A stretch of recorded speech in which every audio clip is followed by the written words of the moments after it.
If someone tells you there is no AI, ignore them. But if my guest today says it, you better listen. His name is Jaron Lanier, and he is a profound thinker and a pioneer in the world of digital technology. Known as the founding father of virtual reality, Lanier has been a vocal critic of social media and the current state of the internet.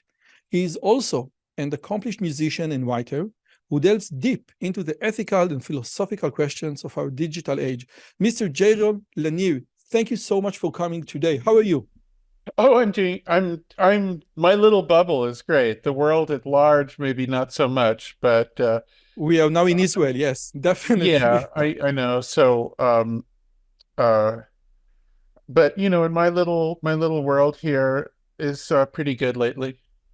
Oh, this is great. I would like to open with something from Wikipedia, and it says, Lenier's mother and father were Jewish. His mother was a Nazi concentration camp survivor from Vienna, and his father's family had immigrated from Ukraine to escape the pogroms. So it's a one hell of an heritage.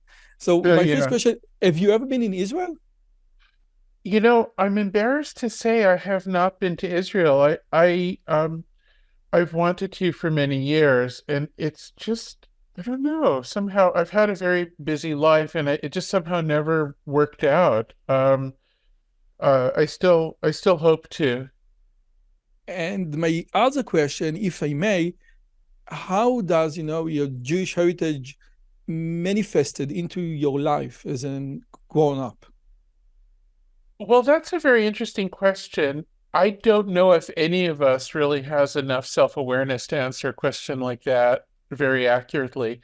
It feels very important to me. Uh, I uh, I certainly feel very Jewish, and I maintain a fair amount of Jewish practice. Uh, I'm obviously not wearing a kippah right now, and I Yes. don't.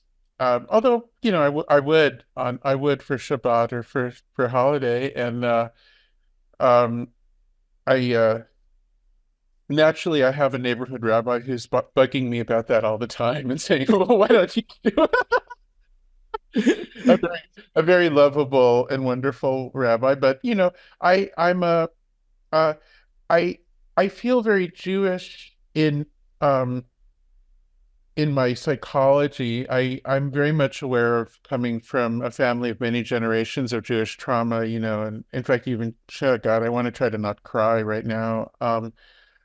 Because well, and I feel very Jewish in my philosophy. I feel very influenced by a whole, not, of course, we're Jews. So if we agreed with all other Jews, we wouldn't be Jews, right? That's Definitely. so. But I still read, I read Martin Buber and Moses Maimonides and many others. I still feel very connected to Jewish tradition. I'm obviously, a very uh modern thinker, I would say. But in my world, in computer science and in the sciences, I'm often described as the more softer spiritual person among my peers, which maybe, I don't know if it is, it might be a little connected with some Jewish tradition.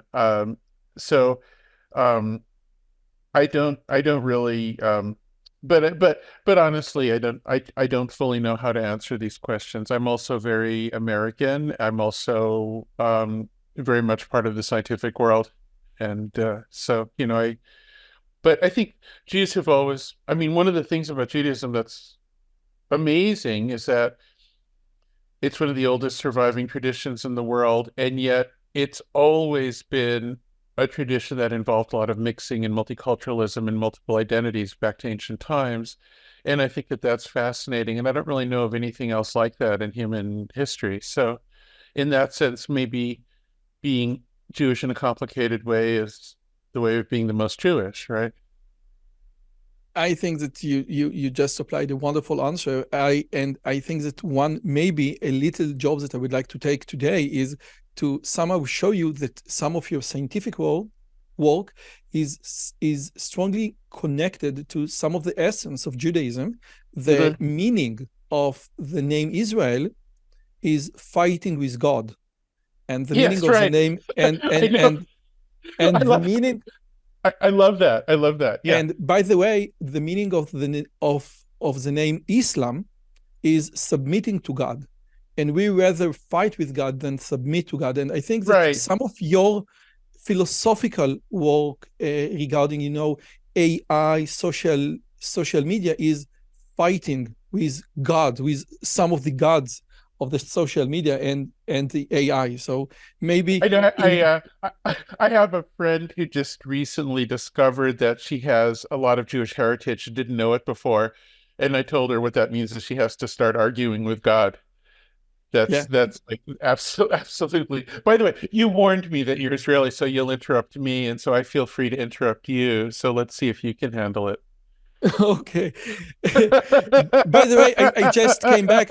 I just came back from teaching a guy for the perplex. I teach the Maimonides for Oh, the last wonderful. 3 years. Fantastic. Yes, yes. And we just Fantastic. and the topic of today's lesson was how Aristotle view the concept of time. So it's amazing.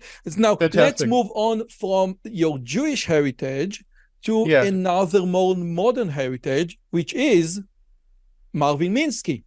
Oh, yeah, yeah. Okay. And this is, and now let me ask you this same question again. How does the influence of the godfather of AI, the late giant Marvin Minsky, manifested into your life? And I think Oh, this well. will be much easier question to tackle.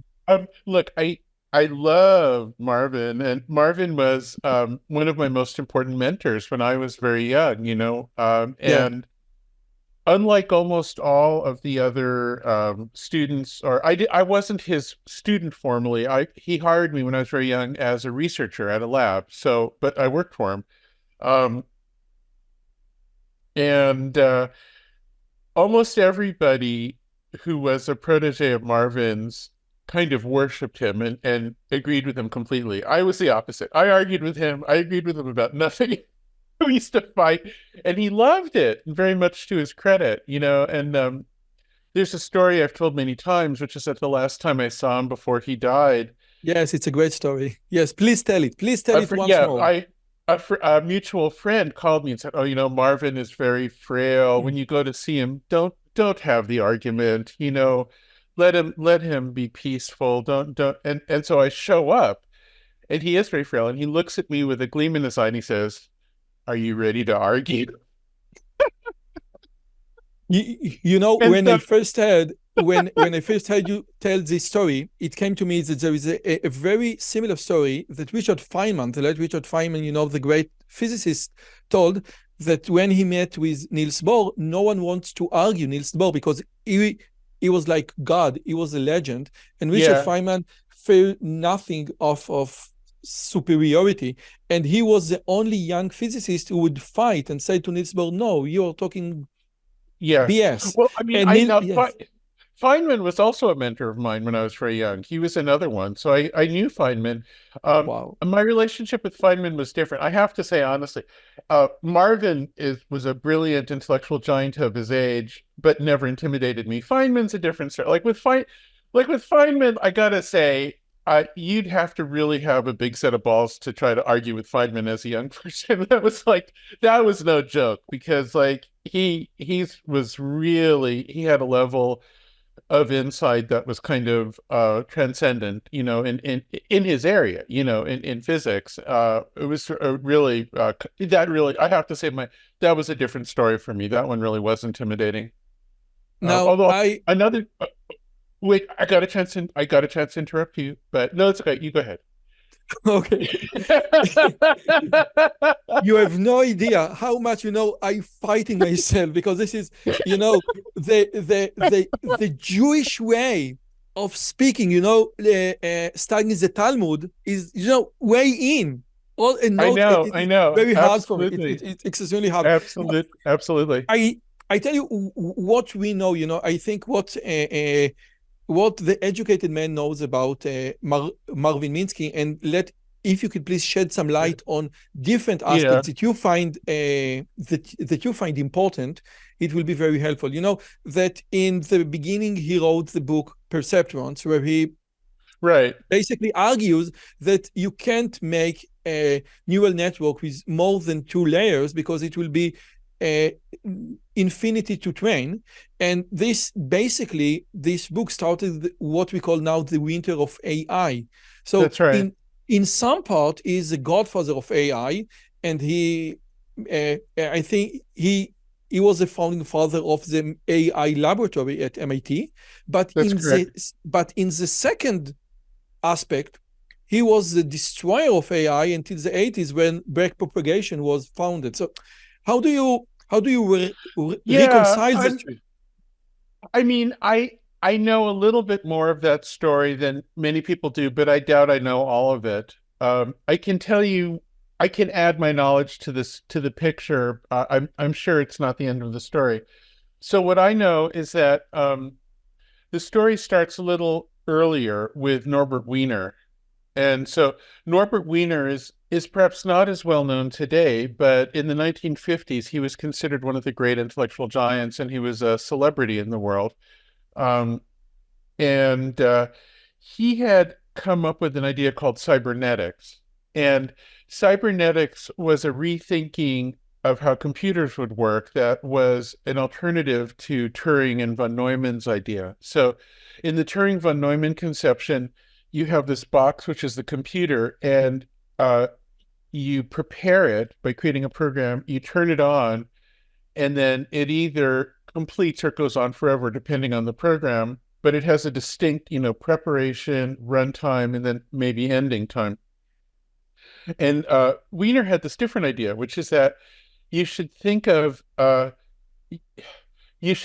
computation instead as being on all the time, constantly connected to the environment, like a living organism, and that it would be made of, if you like, a tangle of thermometers. So a thermometer being a stand-in for some sort of little measuring device, and these things would be in this big tangle with feedback loops. And if you make it big enough, it can start to perform all the functions of a Turing machine, but with a different relationship to time, where it's just always there, and it also becomes adaptable and changing, and all that. Mathematically, the formal power, Marvin Minsky was the person who really did the most to define the different levels of computer power for different designs. And a cybernetic machine and a Turing machine perform the same computations, but just in a different relationship to the world.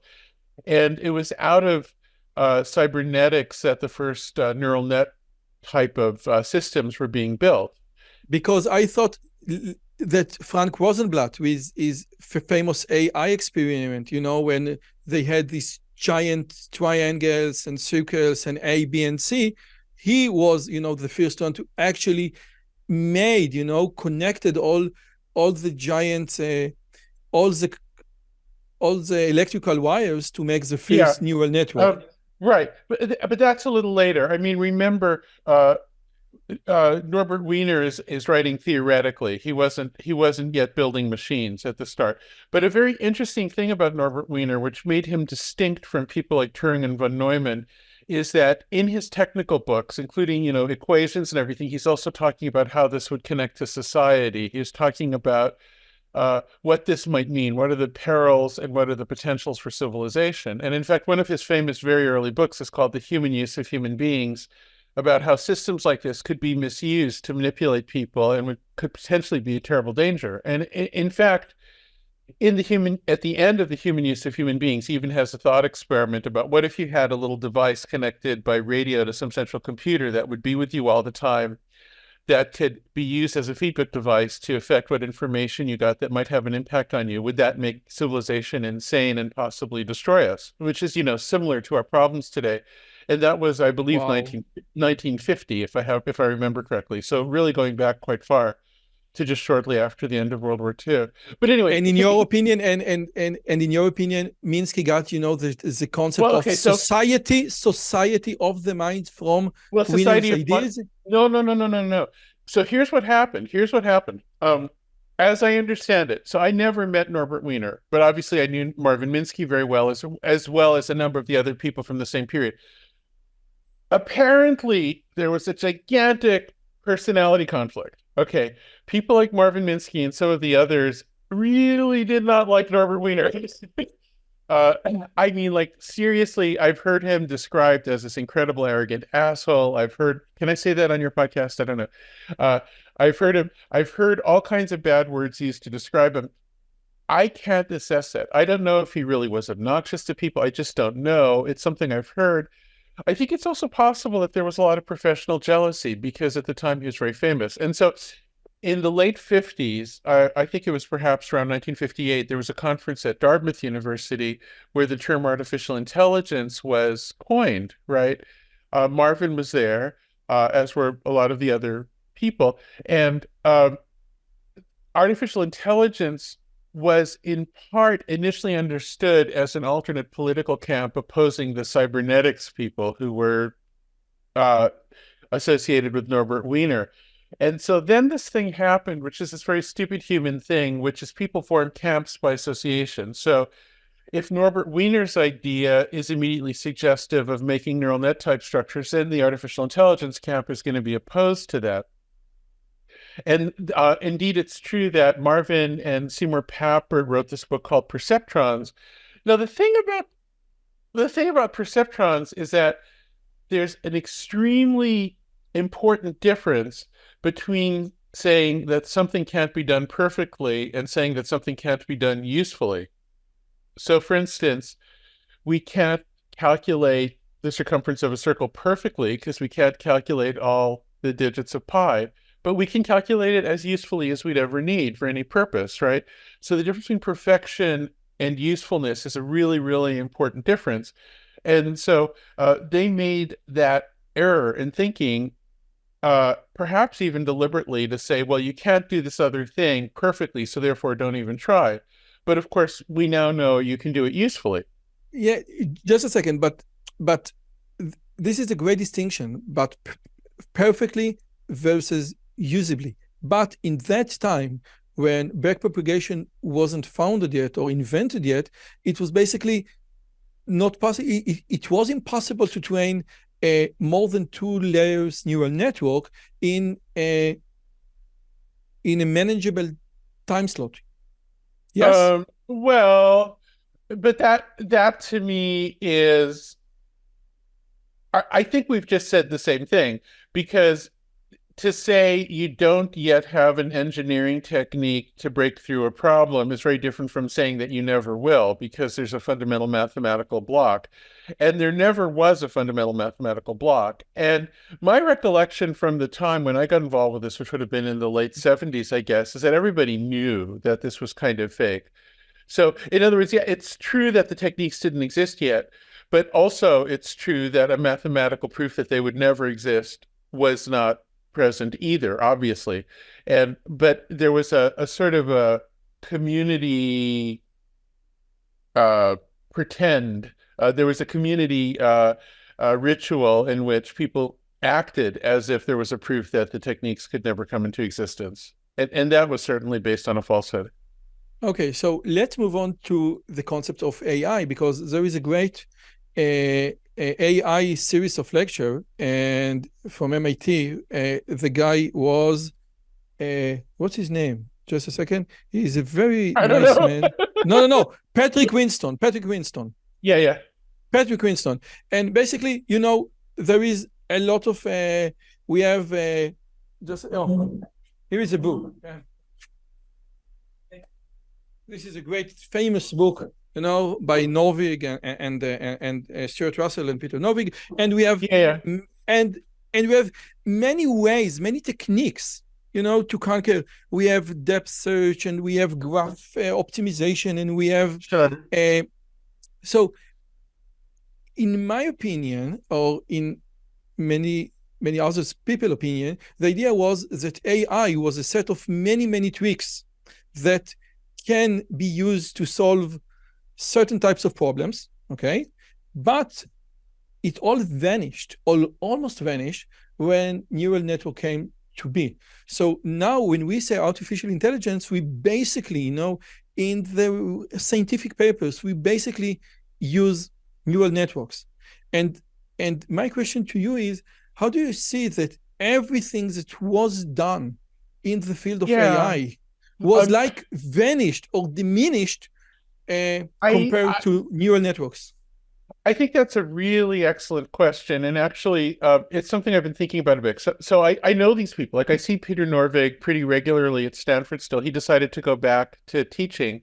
He was running research at Google for a long time. Then he went back, and so last year, with the performance metrics that came out on, I think at that time we were probably at the GPT level 3. But he was looking at that level of performance, and he told his students at the start of the course to throw away the book he wrote. He'd say, "Okay, forget this. This thing's obsolete. Throw it away." But recently, what's been happening is I've been talking to some bright students who are saying, "You know what? Maybe we shouldn't have thrown out all of this. Maybe that's going too far. And some of these things need to be brought back and remembered, and maybe they need to be reused and recombined. And we need to go through all of this. And a lot of this stuff actually might be really good." And I suspect that they're correct. And so I'm actually um, I actually, one of my little projects is I want to introduce some of the older AI figures who think that all of that's gone obsolete to some of the recent students who are now interested in it again, because I suspect that we're going through a little bit of a very typical human sequence where we say, "Oh, there's the revolution. We throw out the old. It's year This zero," and is then a Jaron, this is second, maybe, idolatry. This is yeah, idolatry of neural idolatry. networks. This is idolatry of neural networks. But by the Yeah, way, and we have yeah. many other examples. For example, we have AlphaGo and AlphaGo Zero, where it wasn't just for the neural network. It had many other AI components like Well, look, search if I'm trees, going to etc., be, etc., etc. It's not that the neural network is a one genie lamp that solves that's everything. correct. And the truth is that the high functioning large language models always have complicated architectures with a lot of different things going on, and are actually very labor intensive with all kinds of people working on different little tweaks of them. And it's not some automatic big genie, as you say. That you're correct about that. Yeah.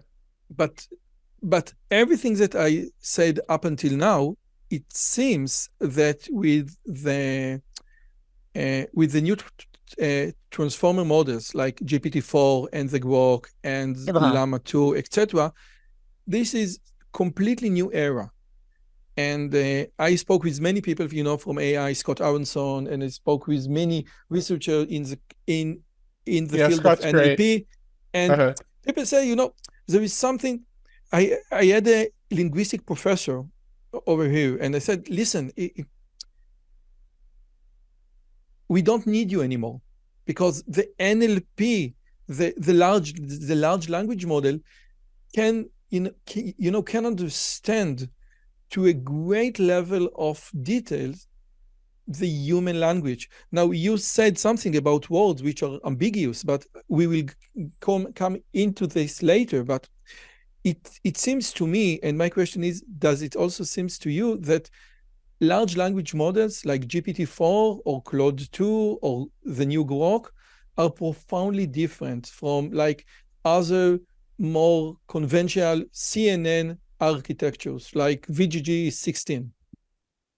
Well, okay, I want to break this question into two parts. Okay, because if the question is how should we feel, like what's our emotion, like should we I have a different attitude towards these things than a lot of my colleagues. I don't think it's a good thing for us to be so impressed with our own inventions, and I prefer to explain them in a way that doesn't make them seem so impressive, because I think it's actually clearer and it helps explain to people how they work. I'm not impressed with them. I sort of feel like, and I work with them all the time. I mean, that's what I mean, I'm not here representing Microsoft, but I'm called the prime scientist at Microsoft, and I'm The directly octopus, dealing the octopus. the octopus, right? Because it spells, yeah, it spells out It's Office of CTO. Technology Officer Prime Unifying Scientist. So it spells out octopus, which is a joke both about my hair, but also because I used to be interested in cephalopod cognition, which is super interesting.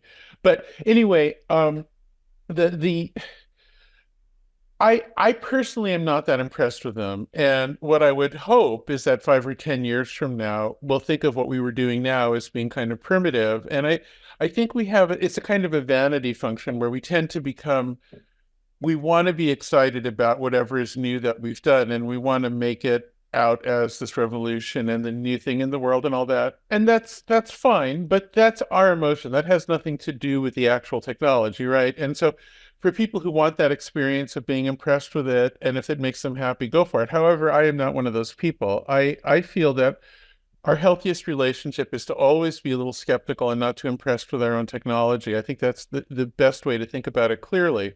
So my way of talking about it is very different. And I also really strongly dislike talking about these programs as if they're people or creatures. I don't like talking about them understanding things. I don't like that. I think what they do is they create a new form of collaboration between people. But I want to make something very clear here. Do you know the artist M.C. Escher? Of course. So in some of M.C. Escher's drawings, you can see a figure ground reversal where you can either see birds flying in front of a void or fish flying in front of a void, but the void for the birds looks like fish and vice versa. So in the same way, you're free to interpret what we're doing now as creating new creatures that understand things, but you're equally free not to think that way. There's another way to think about it where you just think of that as inert code that's just people collaborating, and it's the people who understand. You're absolutely, both from a logical point of view, either way of thinking is possible. I choose to think that people are real and machines are not. I believe that pragmatically that helps us make a better world, and it helps us be better engineers and make a society that serves people better. And so for all those pragmatic reasons, I choose that particular inversion of thought. And therefore, I don't allow myself to become so impressed by the technology. And by the way, I think it makes me a better technologist. I think it makes me a better mathematician. I don't, if I'm going to worship something, there's a world of other choices than some code I just wrote.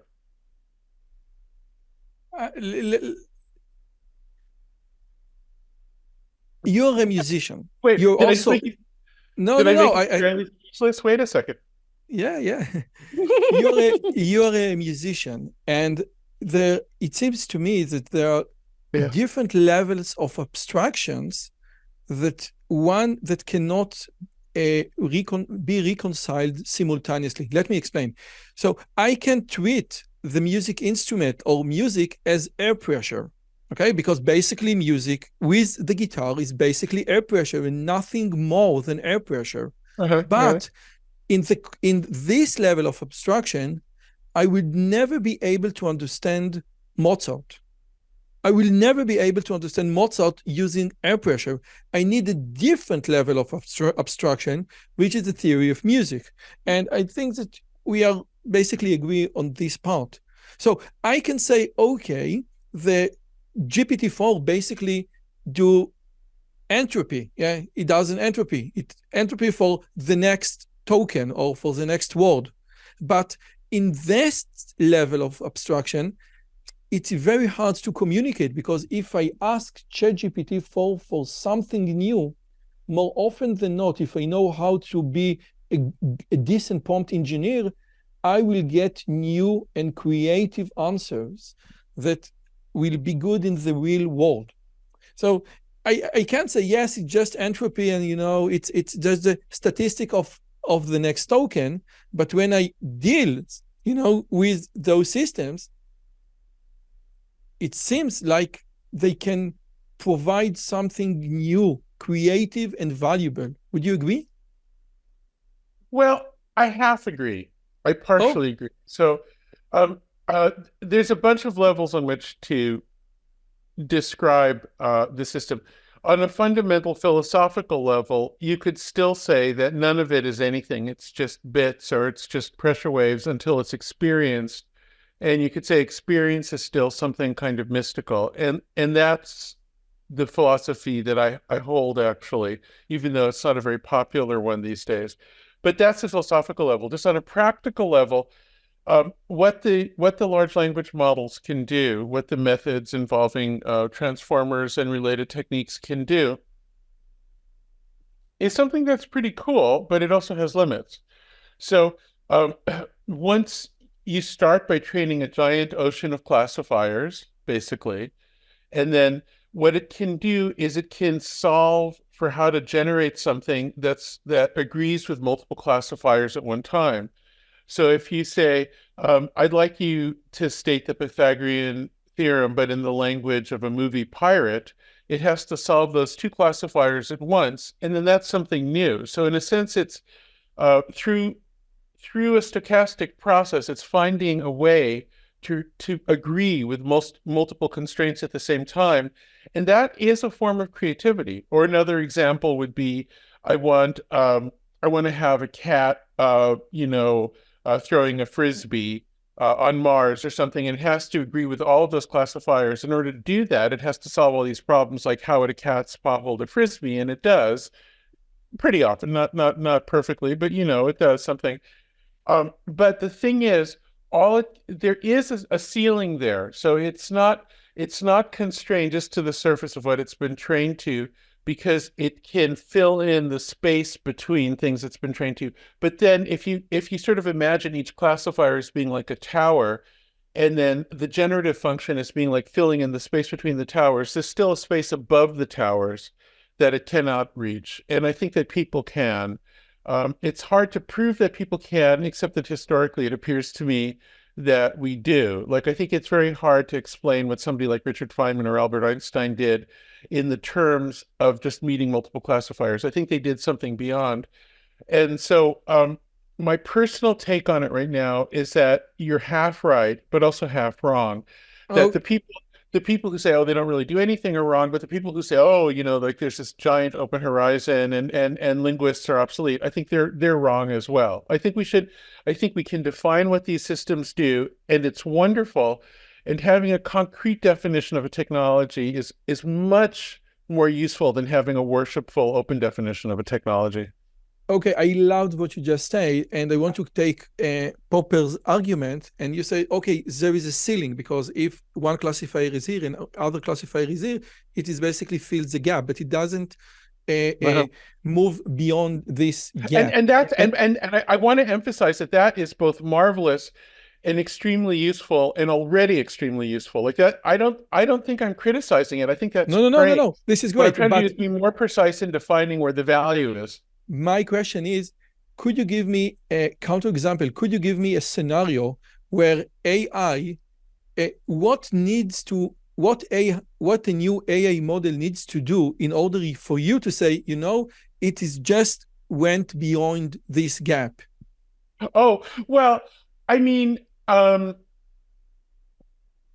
for me, I that to me isn't a goal. Like, I mean, to me, I don't define my goals that way. Like, that to me is idolatrous, if you want to use those terms. And in fact, I've specifically called it that in some papers, because the idea of making AI better for its own sake, to me, like, the only reason to do technology is to serve people, and the reason to do science is to meet nature better, to understand nature better. But the only reason to do technology is to serve people.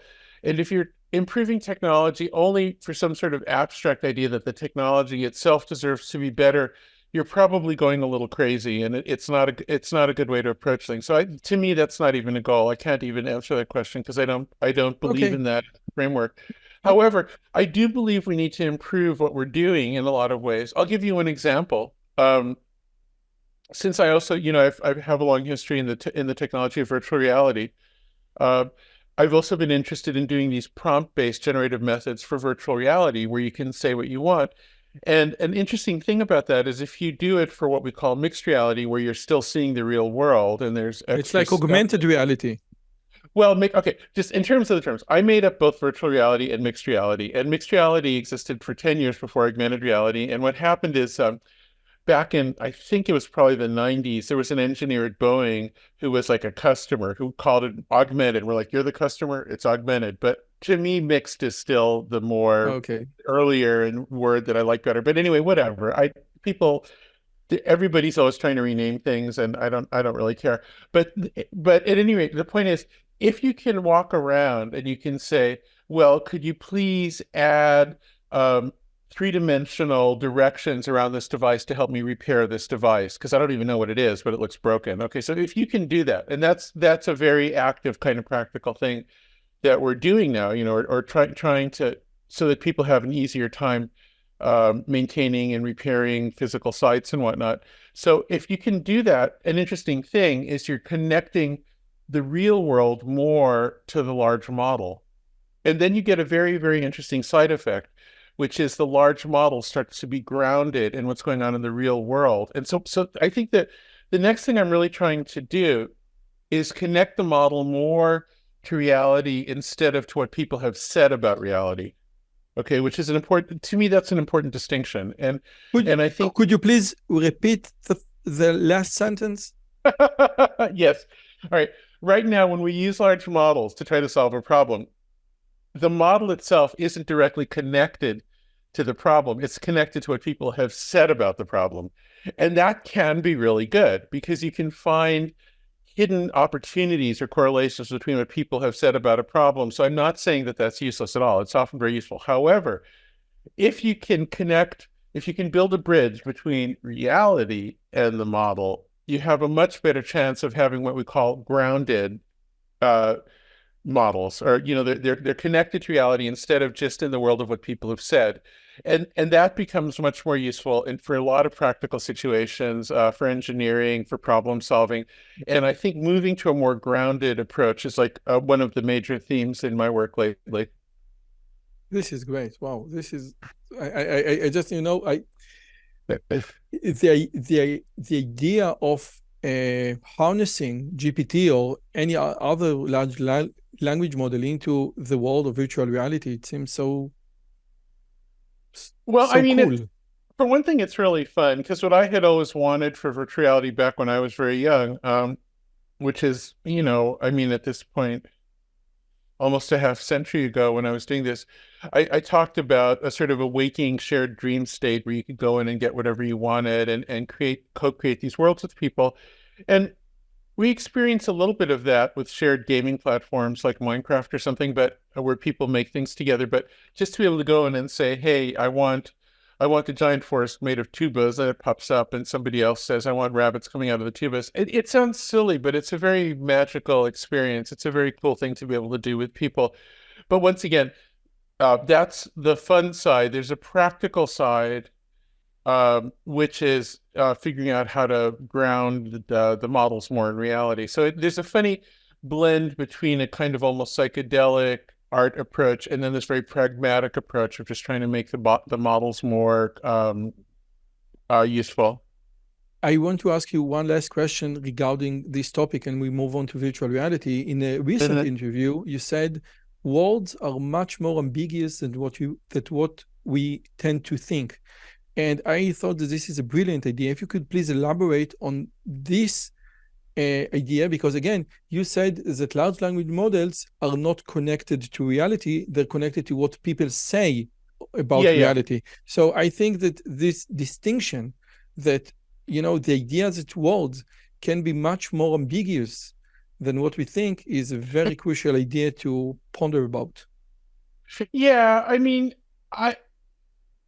I think one of the good things about this era of large models is it's helping us. I don't think it means we should fire all the linguists. In fact, I find that to be an abhorrent idea. I think we should hire more linguists. But I do think we have a new tool for appreciating what a remarkable invention language is. What I always say is, if we want to be impressed with ourselves for making large language models, we should be even more impressed with the humans of whatever it was, maybe 200,000 years ago, who made language in the first place as we know it, because this is just incredible. And we're still in the process of appreciating what a remarkable invention that is. That's the impressive thing. Those are the people we should really be impressed with. And language is still mysterious. I mean, the fact that we can build large language models and they can function is amazing and an incredible reflection of what a thing language is, what a remarkable thing language is. But that doesn't mean we understand what language is. By the way, according to Jewish tradition, this what separates the man from the animal kingdom. God gave you the ability to speak. This is the one thing that distinguishes you from the animal kingdom, because this is so transcendent and this is so unnatural that it can only be given from the gods. The Well, idea of language. yeah, I mean, that's an interesting these kinds of questions, that sort of absolute distinction might not quite hold. It might be a bit of a fuzzier line, because I think a lot of animals have a little bit of language. For instance, oh gosh, I can give you many examples. There's a group in California trying to use large model AI to help communicate with animals, which might be a little silly. I don't know. We'll see where they get with it. They're all Jews, by the way. I just realized it's kind of funny. Not the animals. Well, the animals haven't told us. We don't know. I think uh, I don't know how the animals would feel about Judaism, but the I have done some work with animals that were trained to communicate with a vocabulary. And I did some work with a gorilla, and I've also done some work with elephants in a very different way. And I have funny stories about those, but we probably don't have enough time for them. But I mean, I think there's some animals that can have a little bit of language, but I think certainly people have gone further with it, and there's some kind of a distinction there that's deeply important to us. And I think it's pretty far beyond our own understanding. I think what we do with language is wonderful. And language, the funny thing is, you can set down some words and then reread the words later, and they can mean more than you realized at first, right?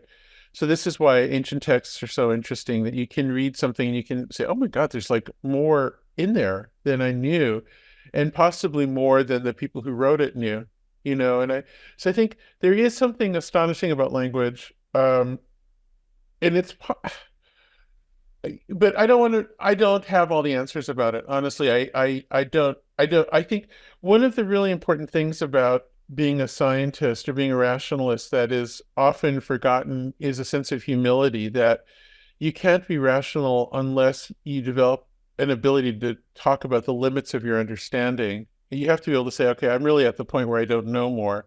And that doesn't mean that you fall into weird superstitions or agree with, the flying saucer people or something. But it does mean that you have to be able to accept a vacuum. You have to be comfortable with saying, this is the edge of what I can talk about. And honestly, I'd like to push that edge further, but I don't want to just pretend or be false with you and pretend I know more than I do. It's a very difficult discipline, and people forget it, but I want to try to hold on to that. Let me just recap what you just said. This is a pen, so I can substitute this entity for the letters P, E, N, but something, so maybe the word book means more in this context. So any word can be connected in many other sub connections that tend to a different level of understanding. This is basically what you say. And when someone reads a text, he will get and understand and extract from the text sometimes something completely different than other person reads a text. And you can see it very well with poetry. Okay, for example. So this is a pen, and this is a very simple example, but if you want, to get the abstraction of language, because animals, according to Chomsky, they don't have language, they have vocabulary. Okay, but language is the interconnection between the vocabulary and the idea of how to present and how to construct a sentence that means something, how you convert meaning into set of words, and which is do you want to hear something about completely hard. Yes. Do you want to hear about a theory of the origin of language that I worked on many years ago? Yes. So if you look at the human senses, the one that has the oldest heritage is olfaction or smell, which predates multicellular life. I mean, it goes way back. And now, if you look at the history of the olfactory bulb, the place where signals of smell are integrated into the central nervous system, if you go back through the phylogenetic tree, it's moved around in the brain, but it bounces against the parts that we now associate with language processing. And there are many such parts. Now, if you look at most of the senses, they're primarily spectral. In that, for instance, with colors, you see frequencies of color, and you see frequencies of color. You see multiple samples in space of different images too, but probably we had only a 1 pixel camera originally, and then it got more pixels. Similarly with sound, we hear frequencies, right? But not with olfaction. With olfaction, we have a fixed number of molecules we can sense, and then we sense combinations of them, and then in context with other sensory information. So it's a combinatorial sense. The oldest sense is combinatorial, not spectral. And so the interesting question is, were smells the first words? Because you could say that when you sense a token, which is a given molecule through olfaction, and then you combine it, like for instance, some of the odors for waste are essentially the same as for some kinds of cheese, and yet the context completely distinguishes them. So all of these individual tokens, because there's not too many of them, take on meaning both in combinations and in context with combinations of other input and settings. They're an awful lot like words. So there's a sense in which smells might have been the first words. And that's Oh, a theory I worked on with a partner at Caltech, 30 years ago. But that kind of thing is interesting to me, which is to say they might be statistically relational, they might be statistically combinatorial, but they're grounded. They're not strictly abstract either. And so in that sense, the statistical connections with the large language models are really not the same kind that govern words, whether this thing about smells is correct or not, which I don't actually know, but I thought you might find it interesting. yes, in smell is something that in fast in Yom Kippur, yeah, Isn't it? you can't eat, but but you can smell, because smell is, yes, it, because smell is something from beyond in ancient Jewish tradition. Okay, now with your permission, let me move on to the idea of being the founding father of virtual reality is a heavy title. Now, the idea is, I watched Randy Pausch last lecture. He was a researcher and Carnegie Mellon, Randy was a super lovely person, and we miss him a lot. and Yeah. yes, he was wonderful. And so, and ever since what Randy did in Disney Imagineering with Aladdin, and then we had Oculus, and then we had Oculus 2, and Microsoft, they had HoloLens. It seems that virtual reality didn't catch up. It wasn't, even Microsoft Kinect was much better a success story than the world of virtual reality. For some reason, people didn't want to wear this giant mask and be Yeah. disconnected from the real world.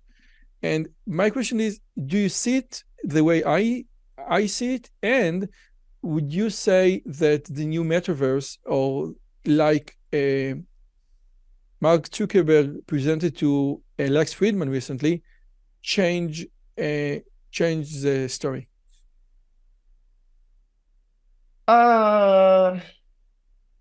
Well, I didn't see Zuck on the Friedman show, so I can't comment on that. It's unquestionably true that virtual reality, or whatever you wish to call it, hasn't taken off in the same way that smartphones, or more recently GPT or type programs have taken off.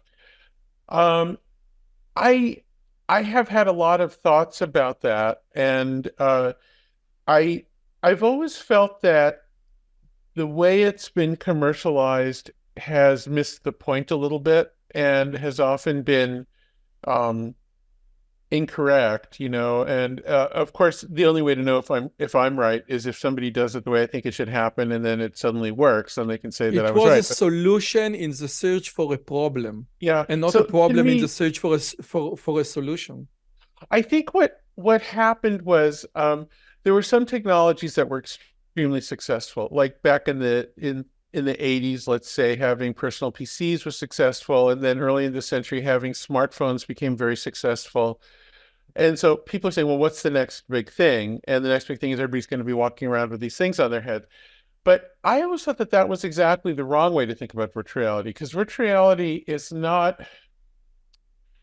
I mean, it gets, if you think of it as something you're in all the time, it just starts to be an inferior reality. I mean, there's something a little dumb about that. What I think we should think about it as is as an occasional, very special thing that you really enjoy. So, for instance, one you might say, I'm going to start a factory for bread, or you might say, I'm going to start a business for wine. And they're two very different kinds of businesses, because bread, everybody buys every day. It's massive, it's constant, it's everywhere, it's universal.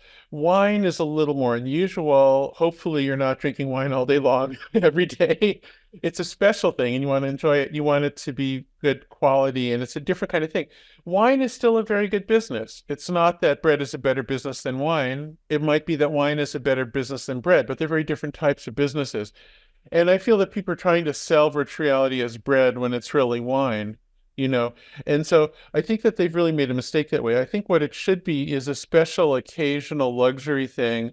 I think the social aspect of it should be emphasized more. Um, there's a very obvious problem, which I'm not going to say, this will not shock you, but to get the really good quality stuff is still just too expensive. I mean, just that's just plain as day. I mean, like even the new Apple device is both too expensive for people and also not good enough, you know? And so like we're just not at that point yet where you have My the price. brother-in-law works at Oculus. He's a PhD in the world of sound. You know how to make the bombs in the space shuttle games much more accurate. So he works The in sound, Facebook. Yes. yeah, yeah. No, and the sound part is easier to compute than the visual part, and is already better. In fact, we even had spatial sound back in the 80s. We made the first special hardware that could do the Pinna transform and echo calculation and all that. And that can be pretty amazing actually. But um so I think both there has to be a change in attitude to appreciate it more as wine than bread, and there has to be just some more time given to evolve the price performance. Like the app, if the Apple device costs $300 or $500, maybe I think it would start to become that's where you start. But you know, if the Apple device, it's still inadequate in many ways. You know, it's still a primitive device compared to what What you would about want. HoloLens? Because you Well, work at Microsoft, so if you can answer, what do you think of HoloLens 2, for example? Well, the HoloLens was the first device that um, did a real world combining thing where you could just walk around and you weren't attached to a cable anymore, and it could still sense the world and play stuff accurately. There had never been a device like that before. So the two generations of HoloLenses were absolutely pioneering devices. Um, the ones that of the kind that Meta or Apple are making are not. Those are just elaborations of things that have been around for decades. The HoloLens is something really new. Um, I uh, it just remains to be seen what the niche is for those. I mean, where I've seen the uses for that type of device might be a little bit more in practical settings. Like I mentioned the one before where you go to a location and it helps you to repair a piece of equipment you don't recognize or something. Yes, the HoloLens 2 Um, trailers are all related to industry, not to gaming. yeah. Well, You I mean, just steered away from gaming and you focused yeah. on industry and the cars and surgeons and etc. I think, etc. yeah, I mean, that's partially Microsoft, you know, it's a big place and the gaming division is its own thing. And the gaming division already has a working business and they have a lot of happy people who play all kinds of games, like, you know, from Minecraft, all kinds of to Halo, all kinds of things. And I don't think they're like feeling a lot of pressure to try something highly experimental right now. And it would be experimental. Um, and the other parts of Microsoft deal more with, you know, practical things. I believe in practical things. Like I like the idea of being grounded and saying we've definitely helped somebody perform something. We've helped them do their job better, save money or whatever. I like that feeling. To me, that's a really good motivator. But um, I really have to say for all this virtual reality stuff, even though some other things happened faster, like the iPhone happened very suddenly, and the GPT type large model happened suddenly, at least in the experience of the public. Um, I just think virtual reality is going to need more time, and it's possible that in 100 years, people will still be saying, "Oh, just another 20 years of virtual reality will." I don't know. It might be one of those things, but I have a feeling we'll just hit a point where somebody gets it right and the price works. I don't think it'll be for a while though, because it's unlike the others. Virtual reality is just expensive to do. It's really hard to get the photons to move around properly to give you a good display. I mean, it's just really hard, and it's hard You to. think that Google Glass is a good direction to go? Well, okay, I'll tell you another opinion here that's not an uncommon opinion. A lot of people want to have the virtual reality device sort of disappear, so it just looks like normal glasses, like I'm wearing, and I actually think that that's the wrong approach. I think we should make them more and more fantabulous. I think they should have incredible external displays that show you as whatever avatar you are. I think they should be big. I think you should say, hey, I want the world to know I'm wearing this big thing on my head and it's cool. It's kind of like if somebody's really into motorcycles, they don't try to make the motorcycle as small as possible so it looks like a bicycle. They're kind of like, yeah, I have a nice motorcycle. Look at my great motorcycle. Yes. Like people, like you should, if you're gonna love the thing, like love it, be proud of it. Don't try to pretend it isn't there, And It's like in the I 80s where when Sony invented the Walkmans and people said, who would walk with something like this on his ears? But now people, with the new headphones tend to Well, I go. want, yeah. So that's actually an interesting thing that Apple initially they introduced the little earbuds, which is still popular, but on the other hand, people like the big Beats headphones. They like these things, and so I think we're making a mistake in virtual reality and sort of presenting it in a way that communicates that we're embarrassed by it. Uh, so I would say, you know, uh, it's just still early. I'm kind of curious how the Apple device will be received. Um, for a VR device, it's inexpensive. For a consumer device, it's crazy expensive. And I don't, Yes, I do I'm it very as curious. I work at the university as a computer science department. I'm a researcher Uh-huh. there, and the new Apple device is a great eye tracking device, is or a relatively cheap eye tracking device. So you can watch it like this. Now, with your permission, I would like to ask you somewhat a rude question. So please don't be You insulted. can try. Okay, I should warn you, since we're a little over time, there's a danger somebody will show up and knock at the door, in which case I'll have to get up and let them in. okay, But okay. go ahead. Go ahead. Okay. Now, it used to be, that the military industry pioneered many things in the technological aspects, but now it's the gaming industry, from DJI drones, that they were manufactured as part of the gaming Uh-huh. industry. And, the gaming industry now with all the GPU were invented basically for the gaming industry. And my question is, it I was seems there for that. That's not quite accurate, but okay. Yeah. Oh, okay, okay. But it All right. seems to me that it's not just the gaming industry, but it's also the porn industry who want to progress the idea of virtual reality. So my question is, what's your what's your take on that? That the porn industry is cherish your technology. You know what? There's a word you said that I didn't understand. What was the other industry aside from gaming? Porn, PORN, the adult Oh, movie pardon. industry, the adult movie industry. Okay. Now I know what you're saying. I told you, Jaron, it's a good question. I told you. Okay. Um, uh,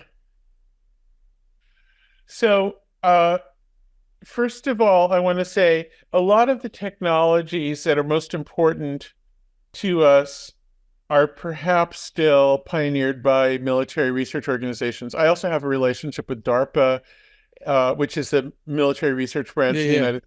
And I think a lot of important things are happening there, despite how much of consumerization there has been about things like GPUs and whatnot. Uh, so I think both are important. Um, I think the world desperately needs a new energy cycle, and I don't think Silicon Valley entrepreneurs can be relied on solely to get us there for just one example. I think we're entering a phase in history where we need multiple different approaches to the hardest problems with different social structures and different financial structures and different societal structures all operating simultaneously. That's my opinion. So I think military research is important. I think consumer stuff is important. I think crazy Silicon Valley type startups are important, or crazy Israeli startups. I think all of these things have to coexist, and I'm very comfortable with their coexistence. I don't feel a need to have to choose and say this one's important and that other one isn't. I will say that in GPUs, they actually started with military funding for aircraft simulators, because I was there for that, and I can tell you that for a fact. And even today, like just to grow the use of GPT style programs, we're having to make new ones because the ones from the gaming industry aren't as good as they need to be. So that's, it's not that simple. But in terms of porn, oh gosh, that's a complicated topic because it has so many dimensions. Sandwich related to your book, why do you need to quit social media? Because basically the idea is with porn or with a virtual reality porn is that you are disconnected from the real life. Yeah. And it is much easier to be with an avatar than with a real human being that you fight with. There is a movie called Her about definitely, yes, of course. And so I want to just make a few observations about this, and I don't want to pretend to have all the answers or absolute wisdom about this question. It's a very big question, but one observation is that people often talk about virtual reality or artificial intelligence or any of these things as if they're just like these big changes, as if from nature, like there's just yeast floating in the air, like, oh, here's some AI, and maybe the AI will create an artificial person we'll fall in love with. But that is actually not how the world works. Corporations do these things. So if there's some avatar you fall in love with, it's owned and controlled by some company somewhere. And like in the movie Her, we never got to meet that company. I was so disappointed because I was really sure by the end of the movie, we'd go to these offices and meet these people and find out who they are and what their business model is and what the hell is going on here. Why would this be happening? But we never met them.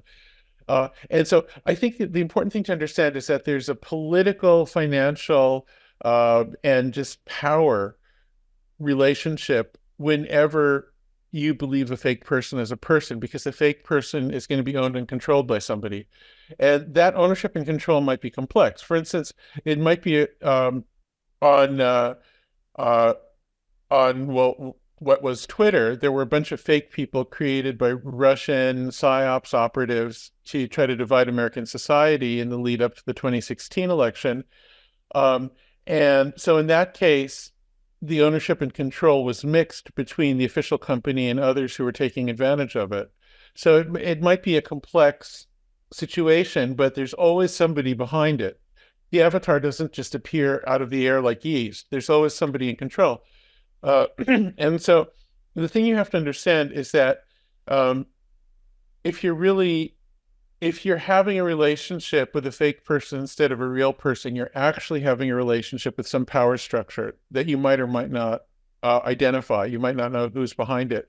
And which is very similar to your other sentence. If you're not paying for the product, you are the product. Yeah. So you yourself are becoming the product in that case. And so that other power source, it might be something that's relatively harmless, like just some coffee brand trying to get you to buy their coffee, and so they get you to fall in love with their avatar or whatever. But it might not be so harmless. And honestly, if you see the effect of social media on people these days, I find it very concerning, and especially when you consider that the AI programs are becoming more sophisticated. To bring it back to issues about Israel for the moment, I want to say that what's happening, for instance, with college students and young people on TikTok here is absolutely horrifying, and it's very much a phenomenon of TikTok. It's people who never heard of anything about Israel before and are suddenly feeling like they've suddenly been drawn into this thing. And from an American perspective, TikTok is terrifying because it's controlled by a foreign power that might turn out to be more adversarial than it's been. We'll see, but it's not comfortable, and it's so to me. But then there's another thing about porn that has to be said, which is that the the media ecosystem has been gradually pulling away money from creators towards the center, and there's often it's gotten a little bit better. Like YouTube is paying creators more, and I'm very happy that they are. But in the big picture, in a way, that's only a small compensation for a very large trend. Um, and uh, so um, it's whenever as that happens, it increases the incentives financially for fake people. So like how long right now there's I haven't ever seen it, but there's sites like OnlyFans where sex workers appear over video. Are they going to get demonetized in coming years by fake sex workers created by video synthesis? And if so, what will be the full-scale motivations behind those who operate those avatars? Will they be purely for profit making, or will there be some kind of other political agenda or some other kind of control agenda or something? I think we have to be really concerned about these issues. I think we have to really be careful, and especially when you have a small country like Israel, where most of your social media in Israel will come from big companies from outside of Israel, right? And so I think it creates a real danger. And I think we have to be just enormously careful, and I'm concerned about it. Like the question of whether porn is spiritually bad or morally bad or bad for women or many other things like that, those are all real questions, and I don't want to diminish those. But I want to say there's a whole new level of the fundamental issues of who's in control and how power works that we have to be perhaps even more worried about now. Yeah, definitely. By the way, in the context of the Israeli-Palestinian war right now on social media, we have 7 million or 8 million in Israel and over 1 billion Muslims. So according to the YouTube algorithm or the social media algorithm, many pro-Palestinian or anti-Israeli posts or hashtags or videos getting promoted just because the balance is unfair. I think you mentioned some of those things in your book. Why do you need to leave social media? It's not that those social media are seeking for the truth. They're seeking for something else. And in order to feed the algorithm, many people that vote or unvote for a video Yeah. means a lot. Yeah, sure. But I think there's also a way that just being on social media makes people kind of cranky and crazy in a way. I've seen that happen to Elon Musk. I wrote about this, and I tell the same thing to him to his face. I don't talk behind people's backs, but I just think it makes people crazy. And when you see him endorsing a crazy anti-Semitic theory that the Jews are responsible for letting people from Latin America into the U.S. because it's our way of trying to reduce the role of white people, or something. I don't know what it's like. So the anti-Semitic theories are so crazy that you can't really state them because they don't make sense. But the point is, I'm pretty sure that 4 or 5 years ago, he wouldn't have endorsed something like that. But when you become cranky, these crazy ideas just become easier to take in. And in the moment, they kind of seem, oh, yeah, the Jews are doing that. Yeah. And it's like, it's stupid. It's stupid. But when you get into the cranky, paranoid mindset, you can get drawn into it. And I believe that's what's happened to him and many others. And it is much more related to Twitter than YouTube, yes? Because the idea that you need to encapsulate your entire being into, I don't know, like 100 characters. So I don't know what the limit on. Yes. If I was going to rank them in terms of how bad they are in general for human beings, including Jews, and for that matter, Muslims. I don't think these are really good for anybody in the bigger picture. They might feel better for somebody in the moment, but I think in the longer term, they're not. Right now, I'd say TikTok is the worst.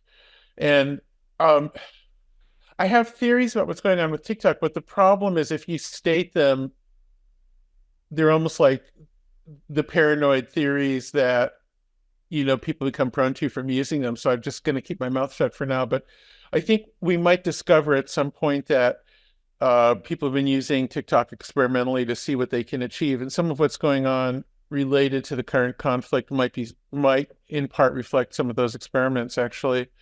Because let's say if you can get kids in the West to act as they have around the current conflict in the Middle East, maybe that's a threat that you could do the same thing should there be a conflict around Taiwan in the future, as an example. So I think there are some dimensions like that that might be relevant, but I don't, once again, I don't want to become one of the paranoid people I'm criticizing, so it's very hard to say. We are living in a world of uncertainty since these things are opaque. So I currently would rank TikTok as the worst one, especially because of the hold it has on young people in many places. I would rank X as the second worst because it's run by one person who's not driven by commercial concerns. If X was really driven by commercial concerns, it would be a much better platform. But instead, it's being driven by bizarre psychological concerns, which it in turn has made worse, and it's become really poisonous.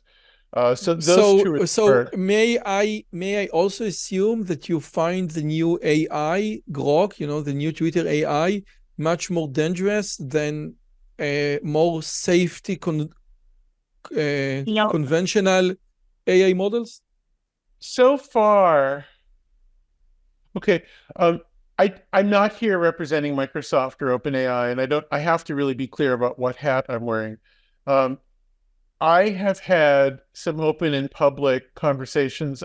If I were running the world, I would add some different approaches to safety and whatnot and fairness to what we've been doing. But we have been doing a lot. And I do want to point out that so far, at least our stuff, at least the GPT stuff,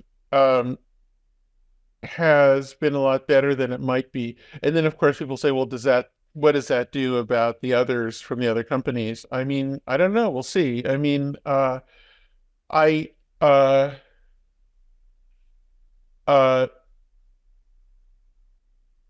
we have something of a limited clock here in the United States. We have to hope that we don't have a complete loss of any connection to reality before the next election. And that's very soon. And I'm quite concerned about it. We already have a problem of that kind that's pretty bad. But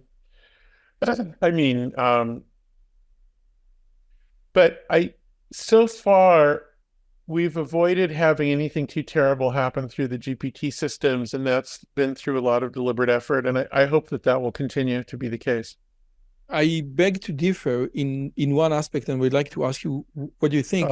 Because when I asked GPT about the massacre in October 7, the idea was that, I used the Bing browsing option. The idea was that since GPT was trained to be politically correct, and what happened on that day was not politically correct, it wasn't capable to handle those reality, because sometimes reality will not be politically correct. I'll tell you, I have to agree with you, and that's a very disturbing example, and you're quite correct. One of the things is, whatever is done to try to make the systems better, bad actors can play games to try to still bring out bad results from, whatever design there is. And so I'm afraid I can't disagree with you that there's a problem. Thank you, Mr. Jaron Lanier, for this wonderful conversation with those very important insights. And let me please also remind you that if you like this content, you can please subscribe, hit the bell button, be part of this great community. You can also support us on Patreon and watch my YouTube channel, because there are many more wonderful and insightful conversations there. Until next time, I was Roi Yozevitch.